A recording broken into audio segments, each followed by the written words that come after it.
Саламатсыздар ма? Бүгінгі сабағымыздың тақырыбы сандық қатарлар. Сандық қатарлар деген не ол? Ол бізде мынандай түрдегі қатарлар. У1 плюс У2 плюс UN n осылай жалғаса береді, шексіз кетеді. N тең бірден шексіздікке дейін UN бір деп белгілесек, бұл сандық қатар.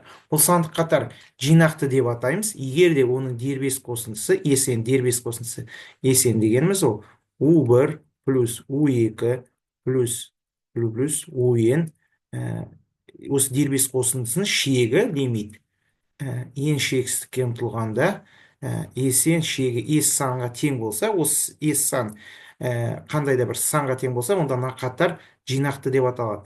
Ал мысалы мына жерде S3 дегеніміз мысалы ол U1 плюс U2 U3. Енді бізде есептер былай берілуі мүмкін. Просто сандық қатардың жинақсыздығын тексер дейді. Онда сендер онда қосындысын тауып міндетті емес, онда сіздер жинақталу белгісін білсеңдер солармен де шығарып салуға болады. Ал кейбір есептерде сендерде былай дейді: сандық қатардың қосындысын тап, содан кейін жинақты ма жинақсыз екенін дәлелде дейді. Енді осы сұрақты қарайық, мына мысалды қарайық. N тең 1 шексіздікке дейін 2n плюс 1 бөлінген n квадрат n плюс 1 квадрат. Осы қатарды қарастырайық. Бұл қатар, осы қатардың дейді, қосындысын тап, и жинақты екенін дәлелде дейді. Яғни қосындысы деген қандай да бір санға тең бола ма, шексіздікке тең бола ма деген сол сұрақтарды қарастырамыз. Бұл анықталмаған коэффициенттер тәсілімен аламыз. Егер де мұны ашатын болсақ, мынаны, бізде болады, біз бірді қоятын болсақ не болады? Бірді қойсақ, ол үстінде 3, астында бірді қоятын болсақ, 1 көбейту 2-нің квадраты 4, иә?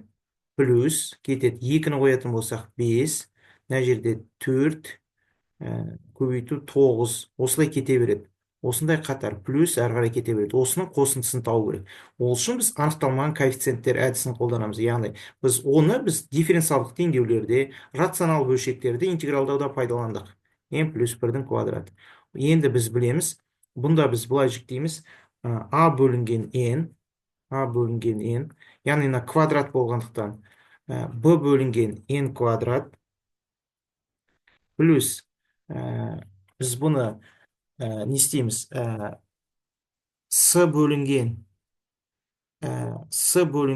n плюс 1 плюс d бөлінген n плюс 1-дің квадраты дейміз. n плюс 1-дің квадраты. Енді ортақ бөлімге келтіреміз. n квадрат n плюс 1-дің квадраты. Мұнаған береміз, бізде не жетіспейді? n плюс 1-дің квадраты жетіспейді. Мұнаған нені береміз? Бұған біз береміз n плюс 1-дің квадраты жетіспейді. Мұнаған береміз бізге n квадрат n плюс 1. Мұнаған береміз n квадрат. Енді осылардың жазамыз. Мына жерде a көбейтілген, мына жерде не болады? n квадрат, n дегеніміз n квадрат, жазайық. n квадрат плюс қысқаша көбейту бойынша 2n плюс 1 плюс b n квадрат плюс 2n плюс 1. Мына жерде c, мына жер жақшаны ашатын болсақ, n куб плюс n квадрат плюс dn квадрат. Енді білеміз, мынамен соңғысын санасақ, қарасақ, оның алымдары бөлімдері тең, значит алымдары тең, 2n плюс 1 тең болады. Мен мынаны жақшаны ашайық, an куб, мына жерде 2a n квадрат, плюс an плюс bn квадрат, плюс 2bn плюс b плюс cn куб плюс cn квадрат плюс dn квадрат. Енді қараймыз, бұл жерде a кубтарды қарайық. n кубтарды, бұнда a, тағы бар ма? n кубтар бар, c, a плюс c, мына жақта n куб жоқ, значит ол 0. Одан квадраттарды қарайық. 2a плюс b плюс b плюс c плюс d плюс c плюс d плюс c плюс d тең болады. Ол бізде n квадраттар да жоқ, олар нөлге тең. Одан ендарды қарайық. Одан қайсы плюс 2b 2b басқа жоқ. Бұл бізде мына жерде 2 тұр, 2-ге тең. Енді сандарды қарайық. b тең 1. Осы жүйені шешіп аламыз. Бізден b тең 1, b тең 1. Бұл жерде b тең 1 болатын болса, a тең 0. Мына жерге қоямыз, 1-ді қойыппыз, 2 мен 2 жоқ. a тең 0. Бұдан a тең 0 болса, s тең 0. s тең 0 тауып болдық. a тең 0, s тең 0. Енді бізге d керек. 2a, мынау 0 болады. Бұмыз, мынау 2 көбейту 0. Бұмыз не болады? Бұмыз бізде 1-ге тең, плюс 1. С 0-ге тең, плюс 0, плюс d тең 0. Бұдан бізде d тең минус 1.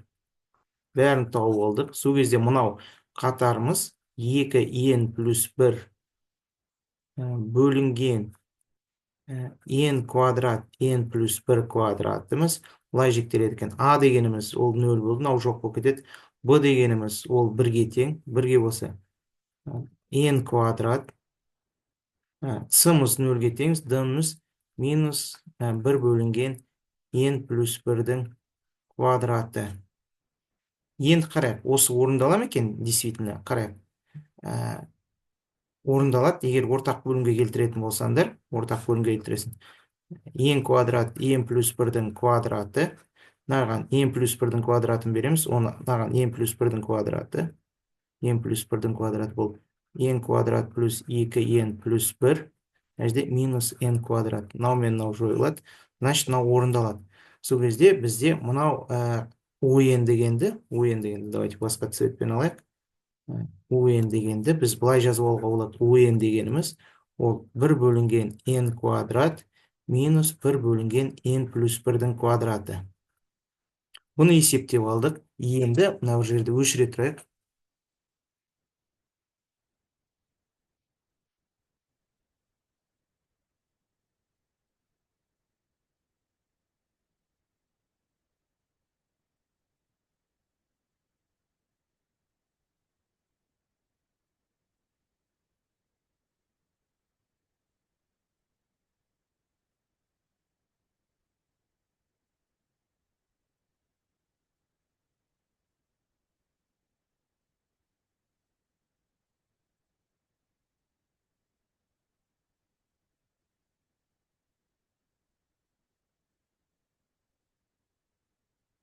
Енді қарайық, бізде не келдік? Біз ойынды мынандай түрде жазып алдық. Ойынды осындай түрде жазып алдық. Мына жерге жазып қояйық, что удобно болсын. Ойын дегеніміз 1 бөлінген n квадрат минус 1 бөлінген n плюс 1-дің квадраты. Енді біз сол кезде sn жазайық. Sn біз тауымыз керек қой мынаны. Sn жазамыз. Ол дегеніміз 1-ді қоятын болсақ, 1 бөлінген 1 минус 1 бөлінген 2-нің квадраты ол 2-нің квадраты 4. Одан кейін 2-ні қоятын болсақ, 1 бөлінген 4. Нәжіге 1 бөлінген 9. 1 бөлінген 9. Одан кейін 3-ті қоятын болсақ, 1 бөлінген 9.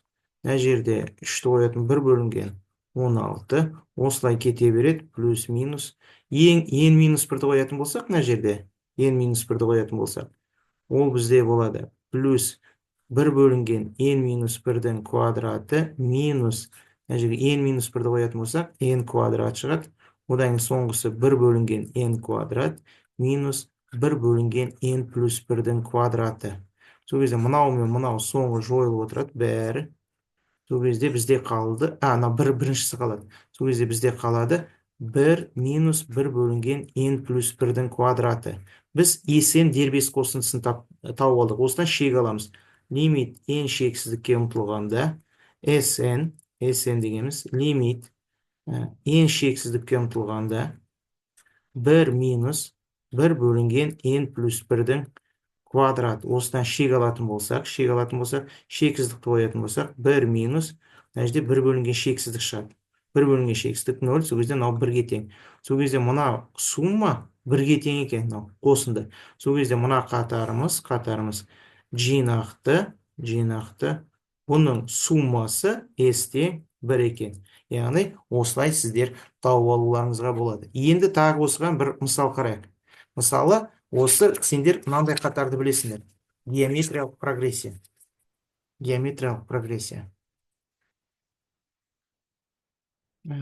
Бұл А1 плюс А дейік жарайды. А плюс АQ плюс АQ квадрат плюс AQN минус 1 дегеніміз геометриялық прогрессия. Оларға соң шексіз. Сіздер мектепте өттіңіздер.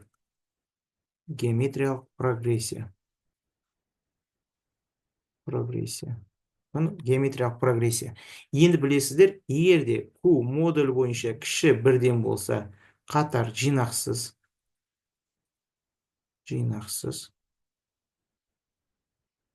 Егер Q үлкен немесе тең 1 болса, ол қатар жинақты.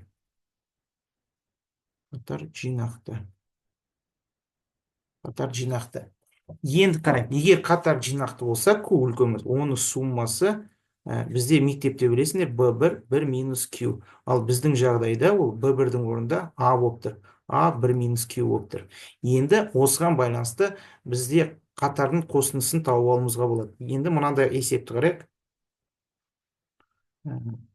N тең 1-ден шексіздікке дейін 9n минус 2n 18n. Енді сумма болғандықтан бұны 2 қосындыға жіктеп болады. N тең 1-ден шексіздікке дейін 9n бөлінген 18n минус n тең 1-ден шексіздікке дейін 2n 18n. 2 неге бөліп алдық? Енді мұнаны былай жазуға болады. Енді жақшан алдына шығарамыз. 9 бен 18 қысқарады. N тең 1 шексіздікке дейін. Ол 1 бөлінген 2-нің n дәрежесі минус шексіздік n тең 1-ден шексіздікке дейін 1 бөлінген 9-дың n дәрежесі. Енді біріншісін ашайық. Біріншісі қарайық. Ол мына қатарды қарайық. N тең 1-ден шексіздікке дейін 1 бөлінген 2 n деген не? Ол дегеніміз 1 бөлінген 2 плюс 2-ні қоятын болсақ 1 бөлінген 4 плюс 3-ті қоятын болсақ 1 бөлінген 8. Осылай шексіз кемел геометриялық прогрессия. Сендерде бұнда B1 дегеніңіз ол 2-ден 1. Неге көбейтіліп тұр бұлар? 2-ден 1-ге. Q тең 2-ден 1. Бұл кіші 1-ден. Значит, ол шексіз кемел геометриялық прогрессия. Бұны S1 деп белгілесек, оның қосындысы мына формула бойынша B1 1 минус Q 2-ден 1, 1 минус 2-ден 1. Одан 2-ден 1 бөлінген 2-ден 1 тең 1 шығады екен. Мынау бізде 1-ге тең болып тұр. Енді жазып қояйық. 1. Енді екіншісін қарайық. Екіншісі n тең 1-ден шексіздікке дейін, ол бізде 1 бөлінген 9n. Оны жазайық. Ол 1 бөлінген 9 плюс 1 бөлінген 2-ні қоятын болсақ 81 плюс 3-ті қоятын болсақ 9-ның көп 81 9-ға өйтсек 1 бөлінген 9 729 осылай кете береді плюс. Бұл сол кезде бұнда B1 дегеніміз 9-дан 1, Q дегеніміз 9-дан 1, біз S2-ні тауып аламыз. S2 дегеніміз сол кезде 9-дан 1, 1 минус 9-дан 1. Бұл дегеніміз 9-дан 1, мынау 9-дан 8. Одан 9 бен 9 қысқарады, 8-ден 1. Мұнаның суммасы 8-ден 1 екен. 1 минус 8-ден 1, бұл дегеніміз 8-ден 7. Сол кезде мұнау дегеніміз 8-ден 7 екен. Яғни мұна қатарымыз жинақты. Оның суммасы S тең 8-ден 7-ге тең екен.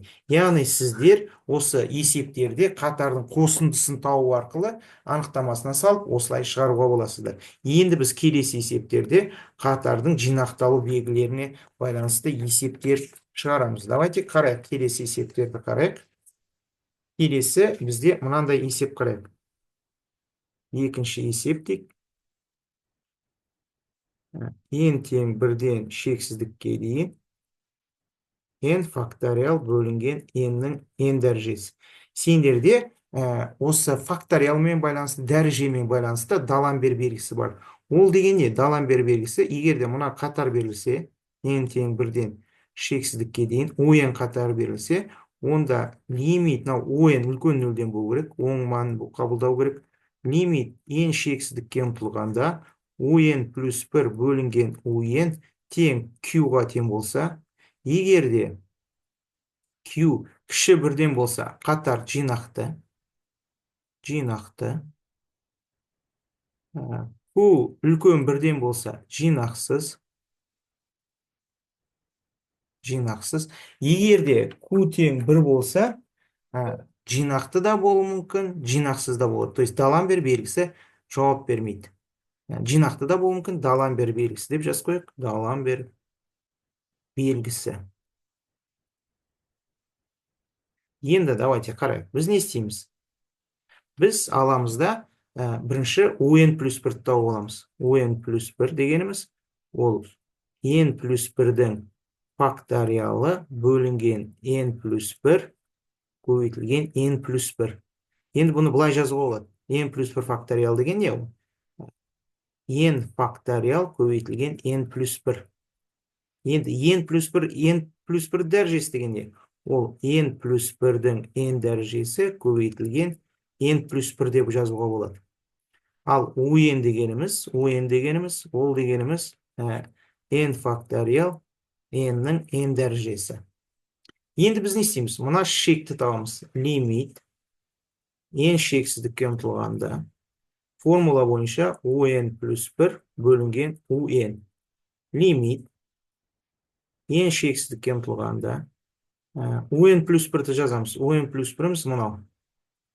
Ол n факториал n плюс 1 дің n дәрежесі көбейту n плюс 1 көбейту бөлу дейік жарайды.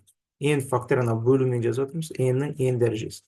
Енді бұны көбейтуге ауысады. Лимит n шексіздікке ұмтылғанда n факториал n плюс 1, енді бір жолға айтайық, сразу жазбай ақ қояйық. n плюс 1-дің n дәрежесі көбейтілген n плюс 1 көбейту n-нің n дәрежесі, мына жерде бұлай n факториал болады. Енді n факториал мен n факториал кетеді, n плюс 1 мен n плюс 1 кетеді. Енді сол кезде шекті жазатын болсақ, лимит n шексіздікке ұмтылғанда бізде мынандай қалды. Мынаның n дәрежесі, оны сыртқа шығарып жібердік. n бөлінген n плюс 1-дің n дәрежесі. Біз енді бұған тамаша шекті қолданамыз. Лимит n шексіздікке ұмтылғанда, мынаны былай жазуға болады. 1-ді қосып, 1-ді алуға болады. 1 бөлінген n плюс 1 минус 1 n дәрежесі.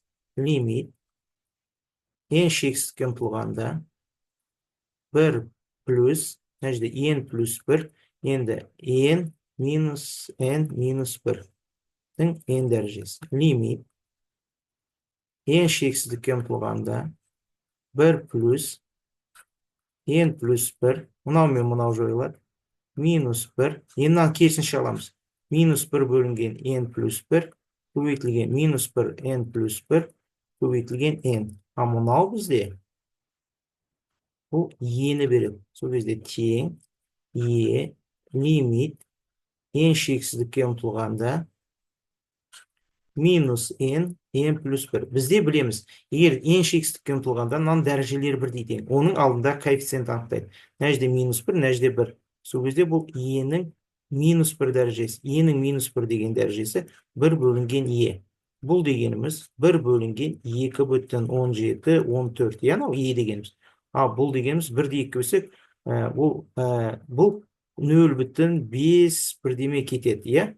бұл дегеніміз кіші бірден. Главный q кіші бірден болып тұр. Значит, бұл қатар жинақты. Жинақты. Мынау Даламбер белгісі бойынша жинақты. Енді осыған тағы бірнеше мысал қарайық. Даламбер белгісіне тағы бір мысал керек. Енді тағы бір мысал қарайық.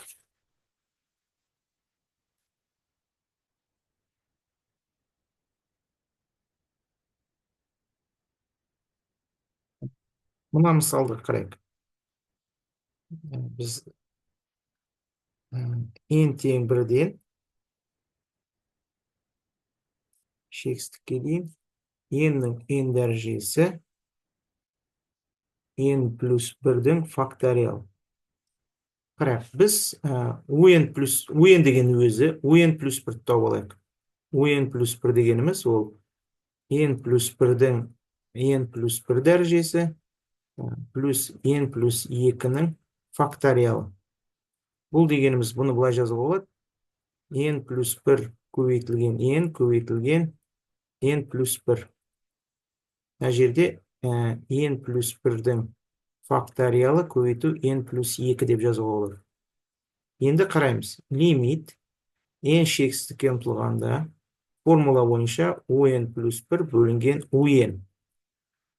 Лимит n шексіздікке ұмтылғанда бұл дегеніміз n плюс 1-дің n дәрежесі көбейту n плюс 1, n плюс 1-дің факториалы n плюс 2 көбейту дейік, сразу ауыстырып жүрейік мынаны, көбейт бәрі.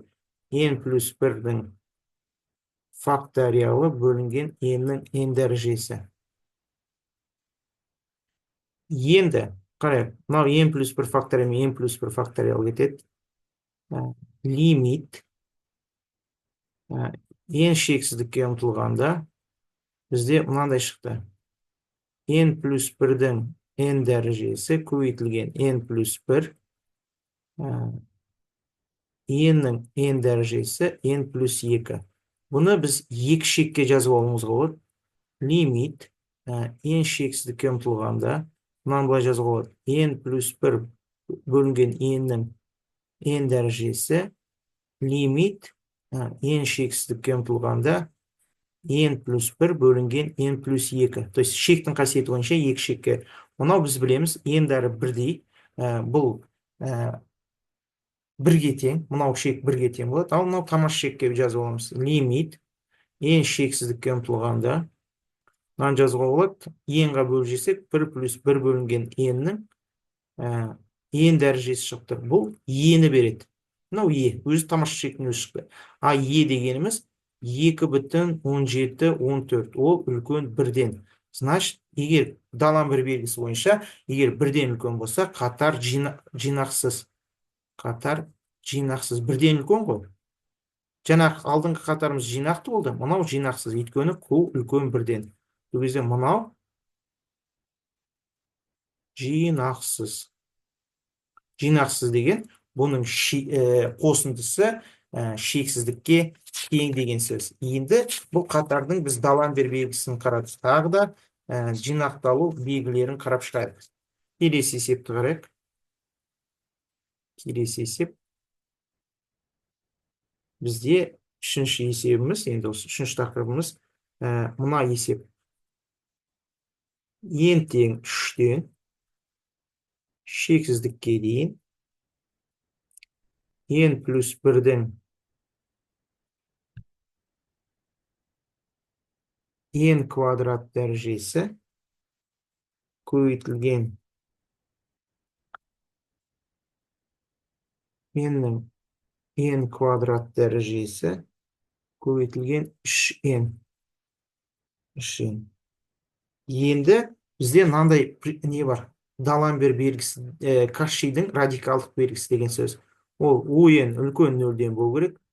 Кашидің радикалдық белгісі. Лимит n шексіздікке ұмтылғанда n-ші дәрежелі түбір un-нен шек алатын болсаңдар, бұл q-ға тең болса, q үлкен бірден, q кіші бірден болса, қатар жинақты. q үлкен бірден болса қатар жинақсыз,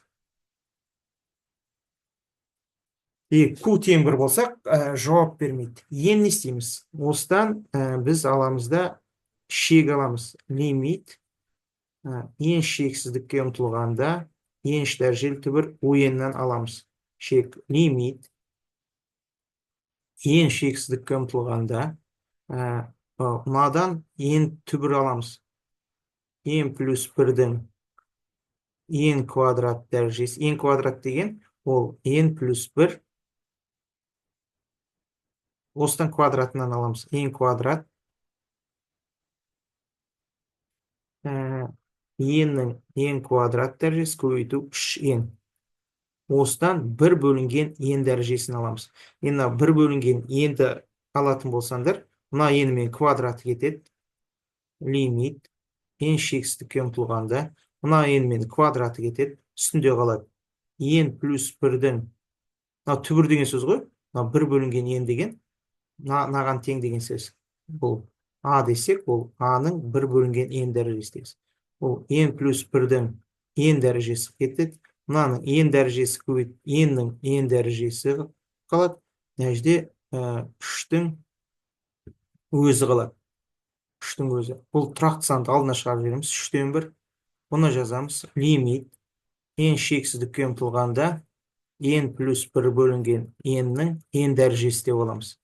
Одан 3-тен 1 лимит n шексіздікке ұмтылғанда мынаны жазуға болады. 1 плюс 1 бөлінген n деп. Өйткені n плюс 1 бөлінген n дегенде былай жазасыңдар. n бөлінген n плюс 1 бөлінген n. Мынау қысқарады. 1 плюс 1 бөлінген n осыдан шығады. 1 бөлінген n. Бұл өзі тамаша шектің өзін беріп тұр. Ені. Сол кезде бұл дегеніміз 3-тен 1 көбейтілген e. E дегеніміз e бөлінген 3. Яғни e дегеніміз ол 2,17, 14 бөлінген 3. Бұл кіші бірден. Значит, қатар жинақты. Жинақты. Мұнау q кіші бірден болып тұр. Мұнау бізде жинақты.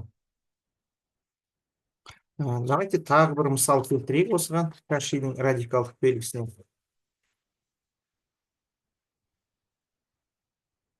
Бұл Кашидің радикалдық белгісі дейді. Қарайық, мұна мен 3-те 30 деген есептерді қарастырып отырмын. Лимит қатар n тең 1-ден шексіздікке дейін 2n плюс 1 4n квадрат плюс 1-дің квадраты.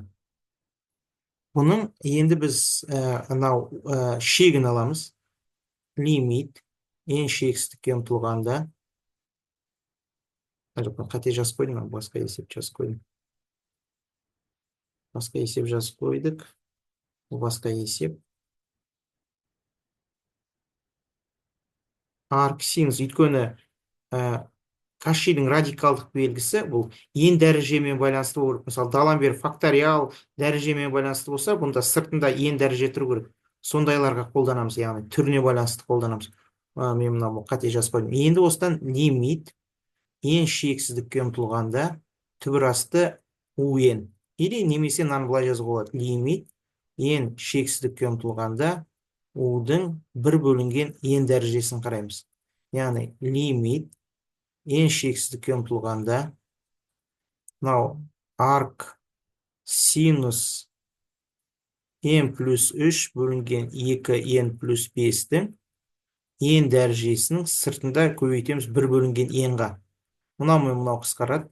Сол кезде лимит n шексіздікке ұмтылғанда бұл дегеніміз арк, анау n мен n қысқарып кетеді. Арк синус n плюс 3 бөлінген 2n плюс 5. Енді қояйық орнына шексіздікті. Біз білеміз, егер бірдей болса, n-дардың 2-ден 1 шығатты, арк синус, өйткені дәрежелері бірдей ғой налардың. Арк синус 2-ден 1. Арк синус қай уақытта 2-ден 1-ге тең? Ол бізде синус қай уақытта? Пи бөлінген 6. пи бөлінген 6 деген не? Ол 3,14 бөлінген 6. Ол әрине кіші бірден. Значит, қатар жинақты. Жинақты. Мынау бізде жинақты. Енді давайте біз нені қарадық? Бірінші қосындысы арқылы қарадық. Екінші біз оның Даламбер белгісін қарадық. Енді Кашидің радикалдық белгісін. Енді келесі қарайық Кашидің интегралдық белгісі. Кашидің интегралдық белгісі дегеніміз ол былай. Кашидің интегралдық белгісі. Оның несін жазайық? Теориясын.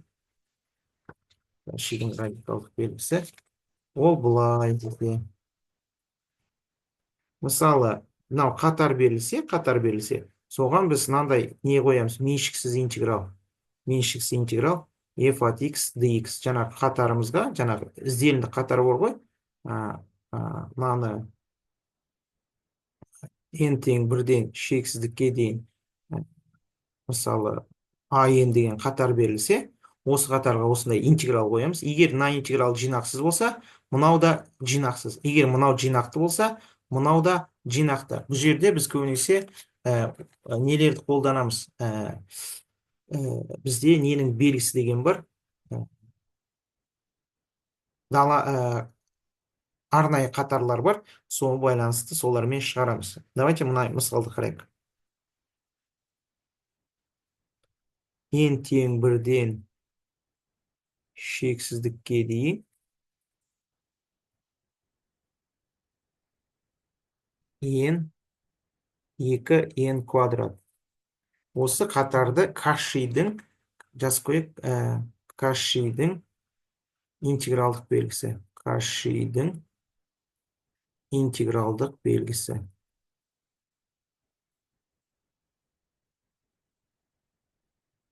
Интегралдық белгісі. Енді қарайық. Бұда біз не істейміз? Бұған интеграл қоямыз. Меншіксіз интеграл. Біз шегіміз бірден, ең бірден бастырып тұр ғой. Плюс шексіздікке дейін функция қоямыз x-қа. x 2x квадрат.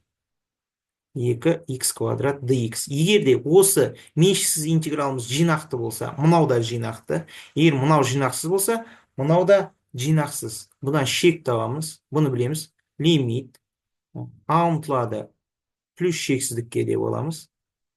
Бірден аға дейін x 2x квадрат dx. Осы интегралды есептейміз. Бұл интегралды аслында жеке есептеп алайық. Бірден аға дейін x 2x квадрат dx дегенді айнымалына ауыстырайық. X квадратты t дейтін болсақ, 2x dx тең болады dt. Бізге керегі x dx. Ол тең болады 2-ден 1 dt. Енді шектерінде ауыстырып аламыз. T1, 1-ді қоятын болсақ, 1-дің квадраты 1. T2 дегеніміз a квадрат. Енді ол a квадрат дейік. Сол кезде шегіміз 1-ден a квадратқа дейін. X dx'іміз 2-ден 1 шығарып жібереміз. dt, 2-ден 1 dt. Мынау 2t. Бұл дегеніміз бізде 2-ден 1 интеграл 1 a квадрат. Бізде бұл ax-тің интегралы болып тұр. 2 минус t dt. Бізде интеграл ax-тің интегралы неге тең? ax dx-тікі. Ол бізде ax ln a. Бұның интегралы ax ln a плюс c. Енді қоямыз. 2-ден 1. Бірақ мына жерде минустымыз жеке ғой. Минус t. 2-нің t дәрежесі ln t. ln t. Шегі 1-ден a квадратқа дейін. Сол кезде жазатын болсақ, минус 2-ден 1, 2a квадрат, ln a квадрат, минус 1-ді қоятын болсақ, 2-нің 1 дәрежесі ln 1.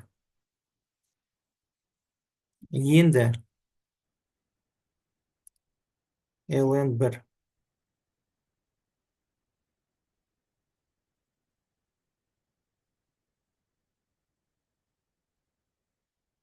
Енді қарайық.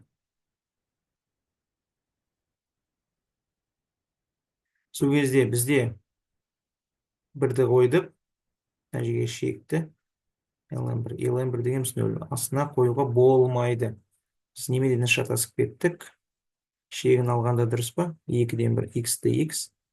1 бөлінген a квадрат. 1-ді қоятын болса, x квадратты t дедік. 1-ді қоятын болсақ, 1 болады. Бірден a квадрат.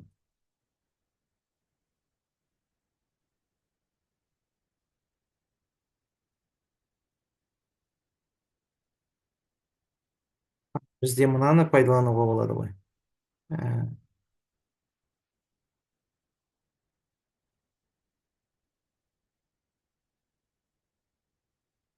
Жарайды. Енді бұл да шексіздікке 0-ге тең болып тұр. Егер де бұның шегін алатын болсақ, бізде болады, шексіздік қоятын болсақ, бізде бұл тең болады 1 бөлінген 4 ln2-ге тең болады. ln2-ге тең болады. Бұдан сол кезде бұл қатарымыз, дегеніміз бізде 1 бөлінген 4 ln2. Давайте мынау кішкене бір ыңғайсыз пример болып кетті. Мына жерде кішкене нюанстар бар. Басқа мысалымызды көрейік.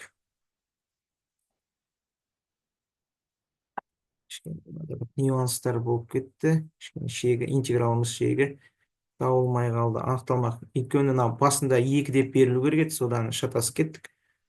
Енді қарайық, тағы бір мысал қарайық. 2 деп берілу керек еді.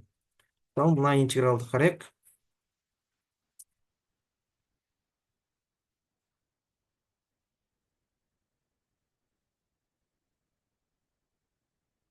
Мына интегралды қарайық.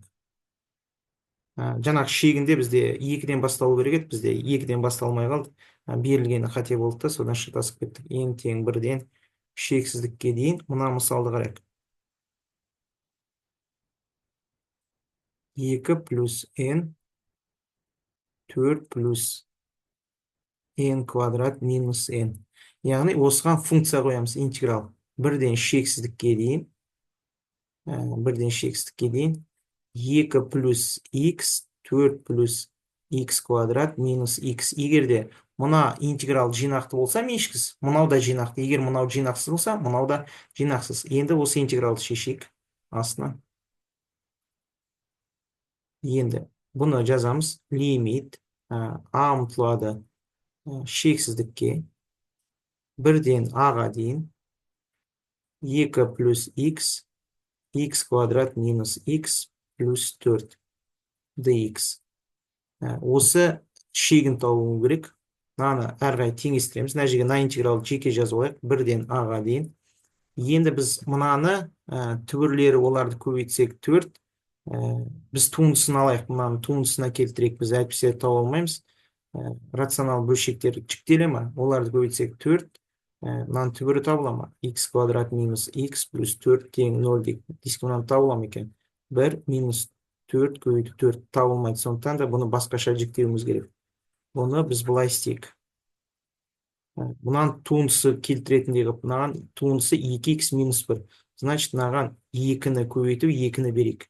2-ні көбейтсек, мына жерде шығады 2x плюс 4 x квадрат минус x плюс 4 dx. Енді 2-ні көбейту, 1 бөлінген 2-ні бердік. Енді бізге минус 1 керек қой. Бұны жазайық. 2-ден 1 интеграл 1-ден a-ға дейін. Біз анау арнайы интегралдар істеуші қой. 2x минус 1 минус 1, значит, мына жерде плюс 5 болады. 4 шығу керек қой. x квадрат минус 2x плюс 4 dx. Енді бұны 2 интегралға бөлеміз. 2-ден 1 1-ден a-ға дейін 2x минус 1 x квадрат минус 2x плюс 4 dx плюс 2-ден 1 интеграл 1-ден a-ға дейін 5 x квадрат минус x плюс 4 dx деп екінші интегралды алдық.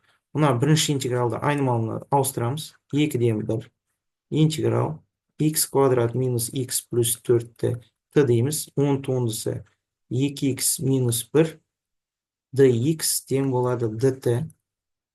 Бұны шектерін қояйық. t1 бірді қоятын болсақ, мына жерге бірді қоятын болсақ, 0,4. Т2 аны қоятын болсақ, а квадрат минус а плюс 4. Бұны б деп алайық, бір какой-то б санына тең болсын. Сол кезде мына интеграл бізде мынау көп мүшеліктерге жіктейміз.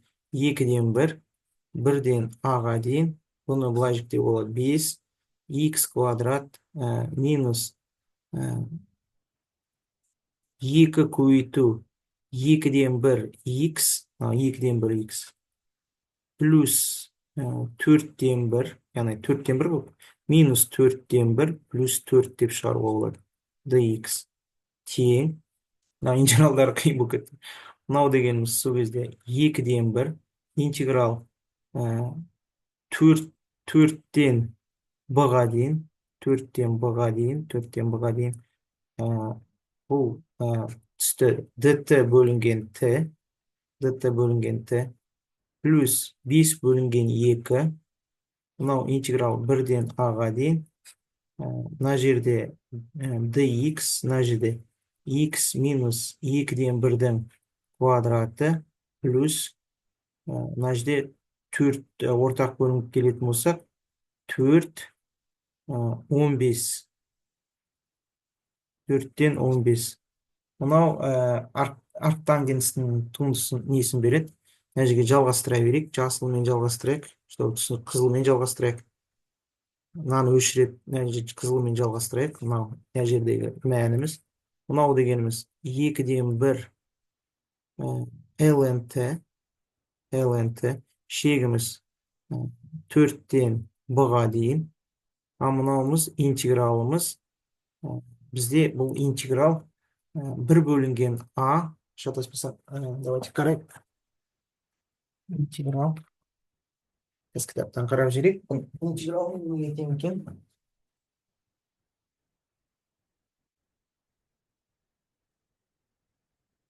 Бұның интегралы.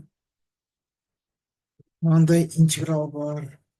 Интегралдардың бәрін жатқа біле алмаймыз енді. Мынандай интеграл. Бізде мынандай интеграл бар. Интеграл.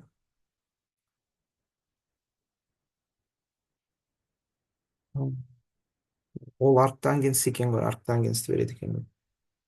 Ду бөлінген а квадрат плюс у квадрат. Ол 1 бөлінген а. Арктангенс у бөлінген а. Арктангенсті беріп тұр. Сол кезде бұл 5 бөлінген 2, 1 бөлінген а дегеніміз, мынаның квадраты ғой. А-ның квадраты ол 2 бөлінген 2 арктангенс x минус 2-ден 1 бөлінген 2 бөлінген 2. Бұдан шегі бізде 1-ден а-ға дейін. Енді қоятын болсақ, енді бізде осының бәрін 2-ден 1 ln b минус ln 4. Мынау біріншісі. Мынау екіншісі, мынау 2 үстіне қысқарады. Мына 2-мен былай түсіне.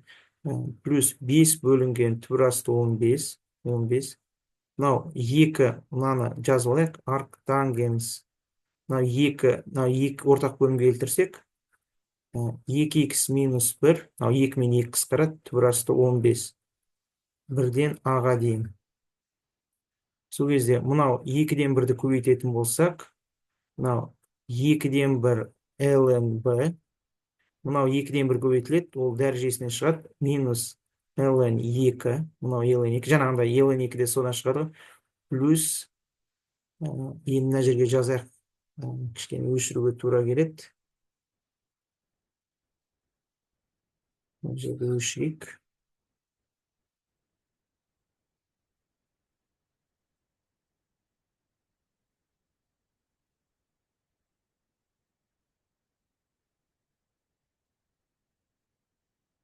Сол кезде мынау дегеніміз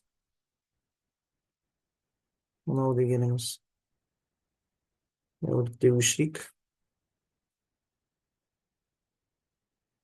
Тең.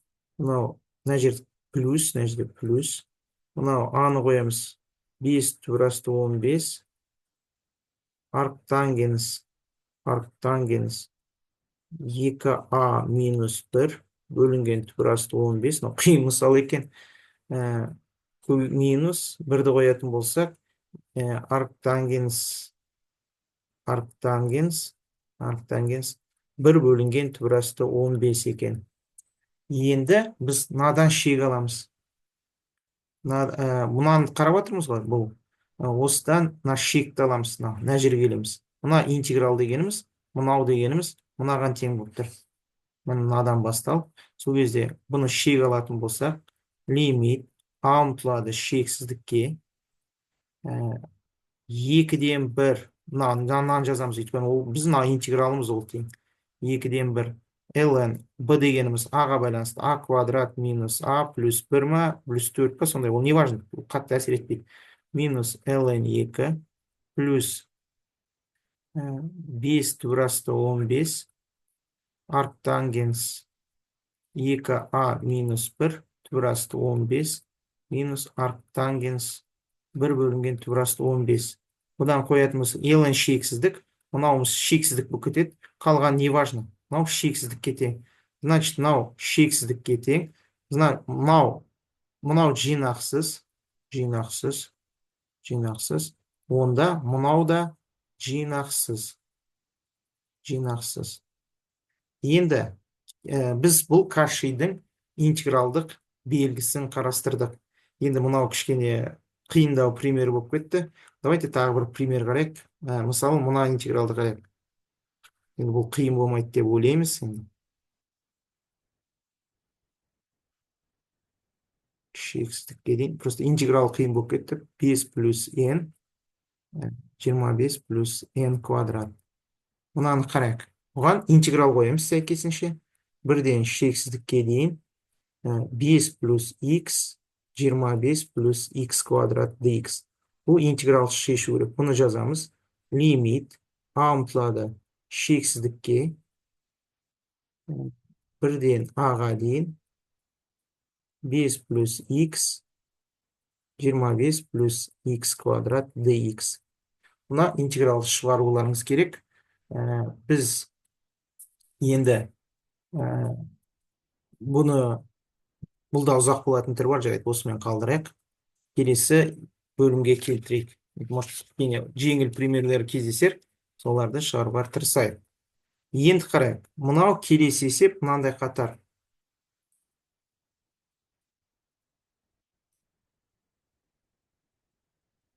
Ең тең бірден шексіздікке дейін тангенс квадрат пи бөлінген 4 турасты n. Енді мына қатарды бізде мынандай салыстыру белгілері бар. Бізде мынандай салыстыру белгісін өткенбіз алдында. Мынандай салыстыру бар. U1, U2 плюс UN бірінші қатар берілсін. Бірінші қатар. Екінші қатар берілсін. V1, V2 плюс VN. Егерде мынау UN VN-нен кішкентай болатын болса, то есть онда екінші қатардың жинақталуынан, екінші қатардан бірінші қатардың жинақтылығы шығады. Екінің жинақталуынан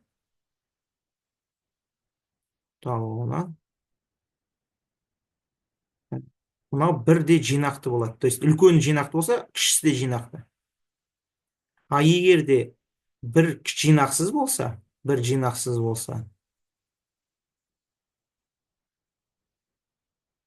онда оның үлкені де жинақсыз болады.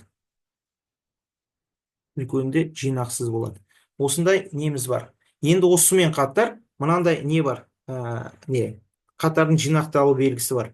Егер лимит n шексіздікке ұмтылғанда an бөлінген bn бір қандай да бір k санына тең болса, егер мына қосынды k санына тең болса, онда а жинақты болса, b да жинақты. Егер де а жинақсыз болса, b да, сәйкесінше b жинақты болса, а да жинақты болады. Енді қарайық. Біз мына қатарға бұл an деп алайық. Енді біз bn деп, біз бұны жинақты ма, егер жинақтылыққа зерттегіміз келсе мына қатар жинақты, онда бннің орнына біз жинақты қатар аламыз. А егер де жинақсыздыққа зерттегіміз келсе, онда біз бұған жинақсыз қатар аламыз, жинақсыз. Енді қарайық, біз мынау а еніміз ол тангенс квадрат пи бөлінген 4n. Ал енді бн ретінде біз мынаны алайық. Bn ретінде біз бір бөлінген енді алайық. Біз бір бөлінген ен деген бұл гармоникалық қатар. Гармоникалық қатар. Гармоникалық қатар. Бұл бізде жинақсыз. Бұл жинақсыз. Бұл жинақсыз. Енді, значит, біз жинақсыздыққа зерттеуіміз келіп тұр. Мынаны жинақсыздыққа зерттеуіміз керек. Енді ол үшін біз мынаның шегін аламыз. Ол үшін бір к санына тең болу керек. N шексіздікке ұмтылғанда. А еніміз ол тангенс квадрат пи бөлінген 4 түбірасты n. Енді бізде б-енімізді пи бөлінген 16 n дейік. 16 n. Осы коэффициентке ғана өзгеше, мынау гармоникалық қатар. Енді оны біз былай алуға болады, мынаны пи квадрат, мына жерде квадрат қой, неге келтіріп қысқарту үшін. 16 бөлінген пи квадрат. Квадрат істеу үшін. Енді сол кезде лимит бұдан егер мынау алатын болсаңдар, бұл бізде не? Тамаша шек. Бұдан пи квадрат бөлінген 16 шығады. Мынаны алдына шығарып жібереміз. Біз мынаны былай алдық қой. Түсіндірейін. Сіздерге түсініксіз болып кетті ғой.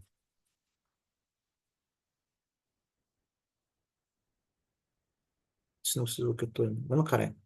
Лимит n шексіздікке ұмтылғанда ан бөлінген б-нді қараймыз. Б-нді бір бөлінген n деп алдық. Лимит n шексіздікке ұмтылғанда ан-ді жазамыз. Ол тангенс квадрат пи 4 түбірасты n. Бізде б-німіз бір бөлінген n. Енді біз оны былай алуға болады. Бұған пи квадратты көбейтейік. Оған бізде n ғой. 16-ны көбейтейік. 16-ны. Мына жерге енді бұны ойдан жоқтан пайда болды ғой. 16 бөлінген пи квадратты көбейтейік. Мына қысқартсақ, мына қайттан өзіне келеді мынаға. Енді бұны былай дұрыстап жазсақ, лимит n шексіздікке ұмтылғанда тангенс квадрат пи бөлінген 4 түбірасты n. Мынаны біз былай жазып аламыз. Квадраты пи квадрат 16n көбейтілген 16 пи квадрат. А мынау бізде тамаша шекті береді. Бірге тең. Мынау керісінше ауыстырады. Пи квадрат. Мынау енді көбейттік қой мына жерге. Мына жерге түбірасты квадрат істеу үшін. Бұнда пи квадрат 16. Бұл қандайды бір к санына тең, нөлден өзгеше. Значит, бізде мынау б-німіз, мынау гармоникалық жинақсыз, онда мынау да жинақсыз. Енді бұл салыстыру белгісі жинақсыз. Енді осындай белгілерді қараймыз. Енді қарайық, осыған тағы бір мысал келтірейік.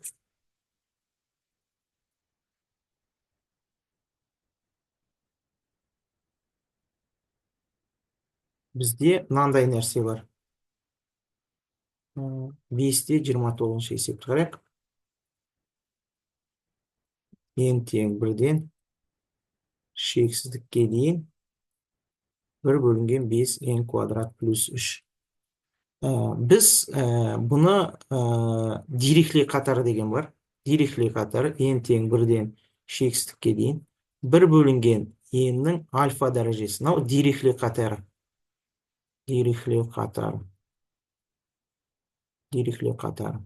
Егер альфа үлкен 1-ден болса, қатар жинақты.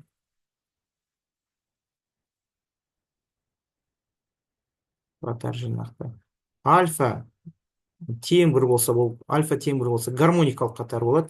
альфа үлкен немесе тең бір болса, қатар жинақсыз. Бұл дирихле қатар дейді.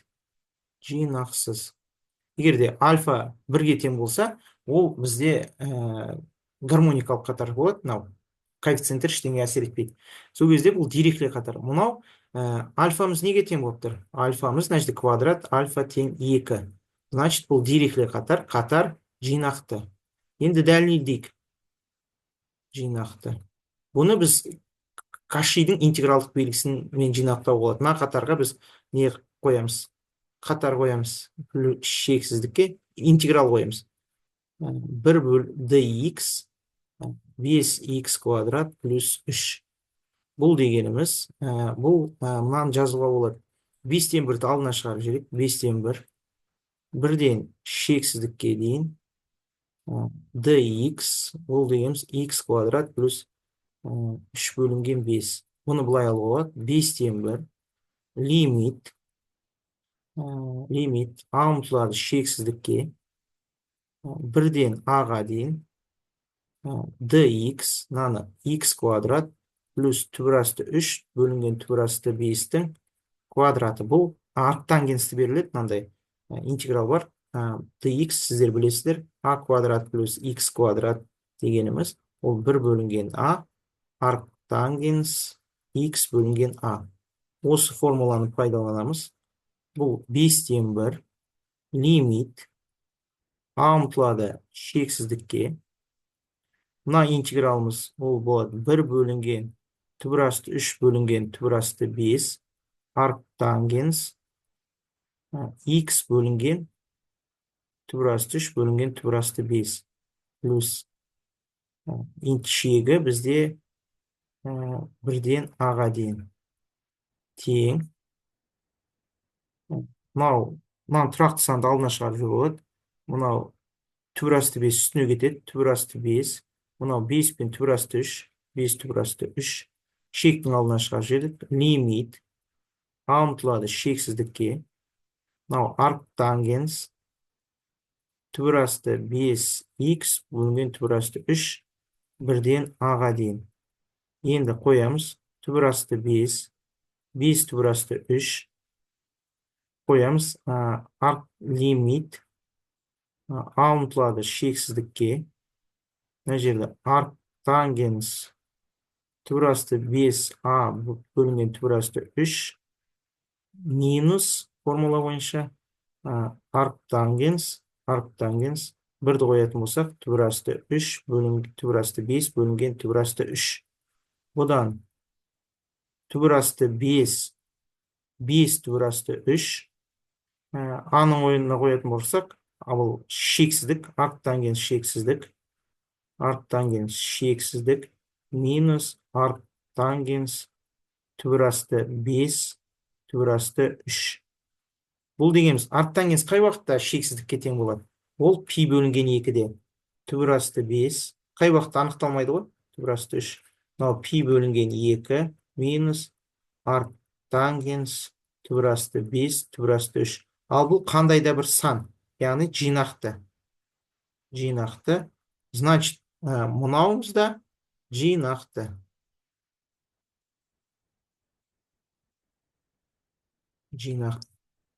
Енді давайте келесі соңғы бір тақырыпқа есеп қарастырайық. Бізде мына қатар берілсін. N тең 1-ден шексіздікке дейін 1 минус синус 1 бөлінген n. Бізде қатардың жинақсыздығының жеткілікті белгісі деген бар.